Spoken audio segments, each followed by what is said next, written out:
No começo de quase todas as grandes histórias da humanidade, existe um mesmo detalhe escondido à vista de todos. Algo tão simples que passa despercebido, mas tão poderoso que sempre muda o destino de quem o toca. Não é uma espada, não é um livro sagrado, não é um deus, nem um demônio. É uma fruta, a maçã, em civilizações que nunca se encontraram, em religiões que jamais dialogaram entre si, e em mitologias separadas por oceanos e milênios, ela surge sempre no mesmo ponto da narrativa, o momento em que alguém deixa de ser quem era antes. Isso não é coincidência. É um padrão, um símbolo tão antigo que parece ter sido plantado dentro da mente humana muito antes de qualquer escrita, como se a própria consciência soubesse que todo despertar precisa de um gatilho. A maçã surge sempre no momento exato em que algo muda, quando o estado anterior se rompe e não há mais retorno, como se fosse um marcador universal de transição de consciência. A maçã nunca aparece para alimentar,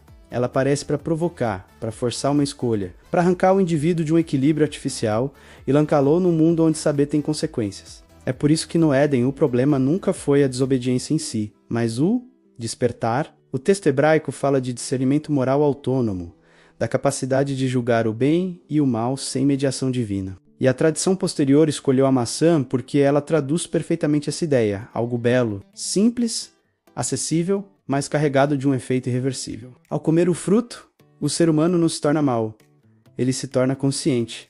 E a punição não é a morte imediata. Mas o tempo, o esforço, a dor e a responsabilidade de existir sabendo demais, nas leituras gnósticas, essa mesma cena se inverte completamente. O Éden deixa de ser um paraíso e passa a ser uma prisão confortável. O Criador se torna um demiurgo controlador, e a maçã vira a chave da libertação. O primeiro ato de rebelião espiritual da humanidade contra a ignorância imposta, mostrando que o conhecimento sempre foi perigoso apenas para quem controla. Esse mesmo princípio aparece na mitologia nórdica, onde os deuses não são eternos por natureza e dependem das maçãs guardadas por Idun para manter a juventude, revelando um conceito brutalmente honesto. Até o divino envelhece em acesso ao recurso certo. E quando Loki rompe esse equilíbrio, enganando Idun e atirando de Osgard, quebrando então o fluxo das maçãs, o tempo volta a agir sobre os deuses, que passam a definhar, adoecer e perder sua força, revelando que sua imortalidade não era essência,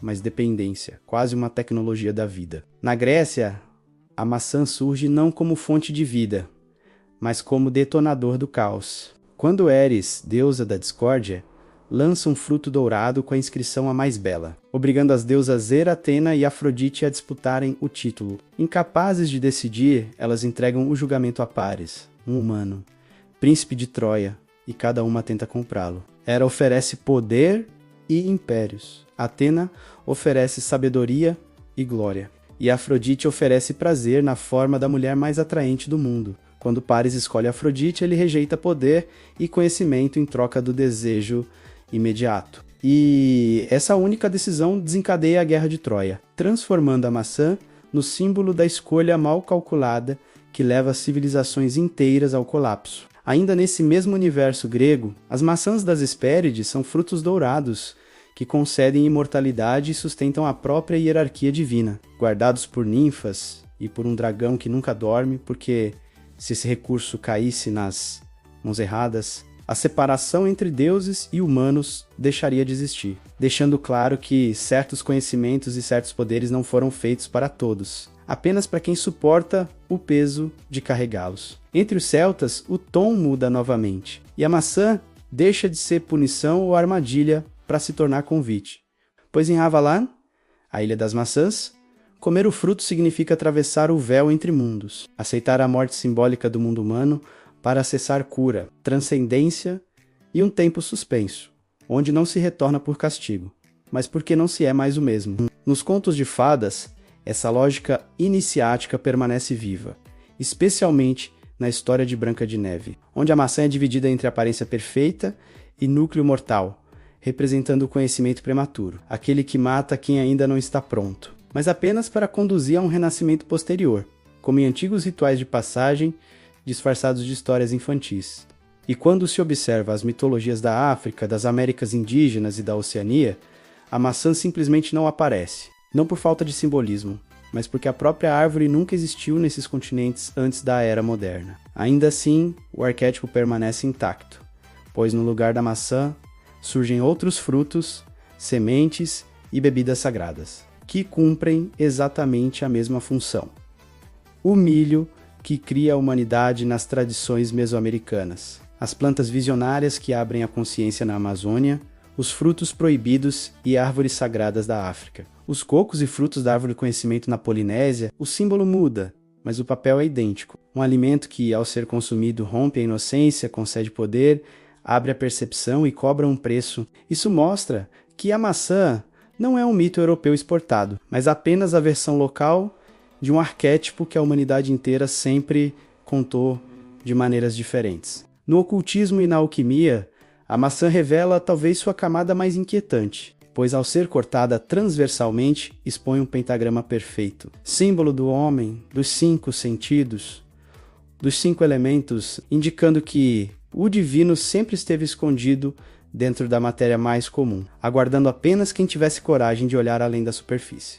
E quando a humanidade entra na era científica, o símbolo não desaparece, apenas muda de linguagem. Pois quando Isaac Newton observa uma maçã cair, não é a fruta que importa, mas a lei invisível que governa tudo, repetindo o mesmo padrão ancestral. Algo simples revela um conhecimento que muda para sempre a forma como enxergamos o mundo. Nada disso aconteceu por acaso, porque a maçã é o símbolo perfeito para carregar essa ideia. Ela é o fruto mais humano que existe, nascido nas mesmas terras onde surgiram os mitos fundadores, comum o suficiente para não parecer sagrado. E exatamente por isso perigoso, já que o conhecimento mais transformador nunca se apresenta como um milagre, mas como algo que você pode pegar sem medo. Ela tem a forma do mundo, do crânio, do útero, do olho, carregando em si o arquétipo da totalidade. E ao ser comida, é como se o indivíduo colocasse o mundo dentro de si. Ela é doce, bela e traiçoeira, capaz de encantar e destruir ao mesmo tempo. Exatamente como o conhecimento que tanto pode libertar quanto corroer. E ao ser mordida, ela se divide para sempre, marcando a ruptura entre o antes e o depois, entre a inocência e a lucidez, entre o paraíso confortável e o mundo real. Por isso, em todas as culturas, a mensagem é a mesma, dita de formas diferentes, mas sempre com o mesmo aviso silencioso. Depois da maçã não existe retorno, porque todo despertar verdadeiro cobra um preço. E só quem aceita pagar, segue adiante. E se você sentiu que essa viagem pela maçã atravessou mais do que mitologias, mas tocou algo dentro de você, então talvez já tenha dado a sua própria mordida nesse conhecimento. Se esse conteúdo fez você enxergar esses símbolos de outra forma, me ajuda a continuar essa jornada deixando seu like e se inscrevendo no canal. Porque ainda existem muitos frutos proibidos escondidos nas histórias do mundo esperando para serem revelados. Espero te encontrar no próximo mistério. Um abraço!